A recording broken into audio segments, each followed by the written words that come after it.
Bonjour et bienvenue dans un nouvel épisode des Gros Spoilers, l'émission où on vous parle des séries et des films qu'on a vus récemment sans hésiter pour spoiler. Bonjour Stéphane. Bonjour Gauthier. Aujourd'hui on va vous parler relativement rapidement je pense de Dirk Gently, la saison 1 et 2, en fait toute la série. C'est une recommandation, donc je vais pas forcément rentrer trop dans les détails de la série. Je crois que tu as vu la saison 1 toi? Pas du tout. Ah t'as rien vu du tout? Ah, mais du tout. Ah ouais d'accord. Bon. Du tout. Sachez que les épisodes sont dispo sur Netflix ou ailleurs. Parce que Oui, si on a une tante qui habite aux États-Unis qui peut nous enregistrer les épisodes et les envoyer sur une VHS. oui, mais non, je précisais ça parce que je pense qu'aux États-Unis ils sont sortis un épisode par épisode, je crois, et en fait ça sortait sur une chaîne américaine en même temps ou un jour plus tôt que sur Netflix, donc D'accord, il y a peut-être des moyens de le trouver sur d'autres services quoi. d'accord. Ensuite, je voulais en parler parce qu'on en a du coup parlé hier dans les news. Normalement, la saison 3 de Dirk Gently n'aura pas lieu. Tin, tin, Non, tin. why? What happened? Tell Euh, me. Es de puta madre. en fait, parce que il manque de sous, il n'y a pas assez de fans, donc comme ça coûte cher à produire. Voilà. Et pourtant, les fans sont vraiment fans, quoi. Donc, Ah merde.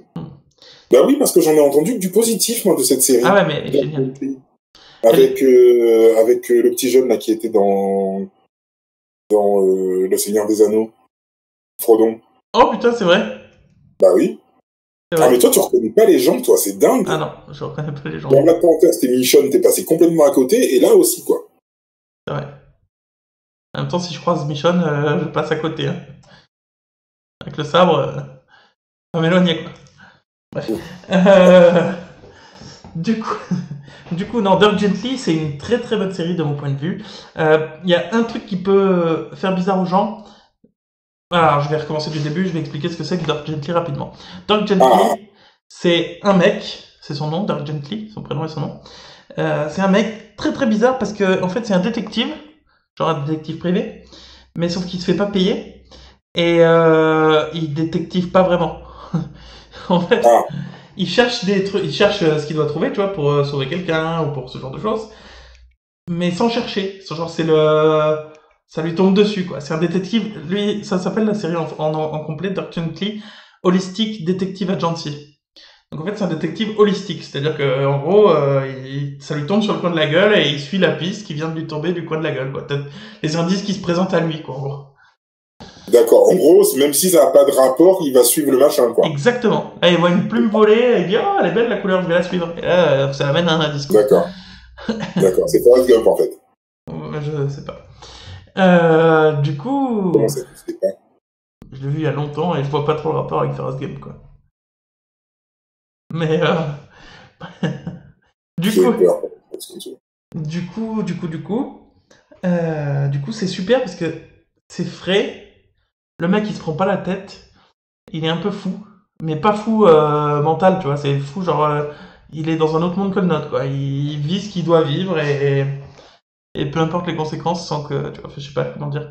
Et il prend un pote, du coup, comme mec qu'il connaît pas, il lui dit, toi, tu vas travailler avec moi. L'autre, il dit, mais pas du tout, quoi. Je te connais même pas, pourquoi t'es chez moi? Et en fait, du coup, il finit par le suivre. Et voilà, les enquêtes continuent et tout ça. Donc ça part comme ça, la première saison.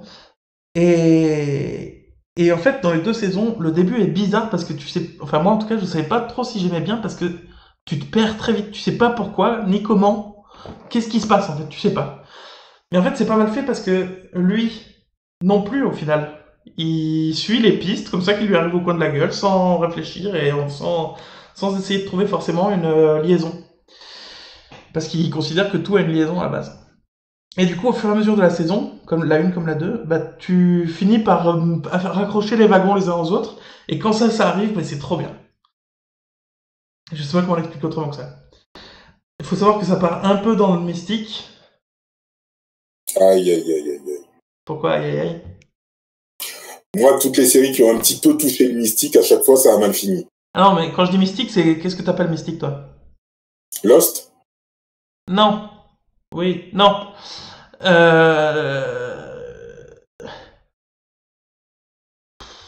comment dire, dans la saison 1, j'allais dire comment dire sans spoiler. Ouais, ou l'autre film, ah, je vois des gens morts. Non. Ouais, ça. J'allais dire sans spoiler, mais en fait, on s'en fout. On est là pour, même sans hésiter pour spoiler, justement, pour que ce soit clair. Dans le 1, par exemple, il y a une histoire de voyage dans le temps. Mais elle est bien traitée. D'accord. Une histoire de boucle temporelle. Je crois que c'est dans le premier épisode, en plus, lui, le héros secondaire, Frodon Sake, là, il travaille dans un hôtel, en tant que groom, je crois, ou une connerie comme ça. Et quand il rentre dans un ascenseur, il se voit lui-même traverser le couloir, tu vois. Dans le premier épisode, il se passe ça. Et en fait, on te laisse dans le flou complètement pendant plusieurs épisodes, parce que c'est une série qui est un peu faite comme ça, où tu dois raccrocher les wagons toi-même au fur et à mesure qu'eux, ils raccrochent les wagons, en fait. Et c'est excitant à voir, il se passe plein de trucs fous, tu peux pas t'attendre à ce qui va se passer à chaque fois qu'il se passe quelque chose. Je trouve ça vraiment super. Ok, les saisons sont longues? Je crois, si je ne m'abuse, qu'il y a une dizaine d'épisodes par saison.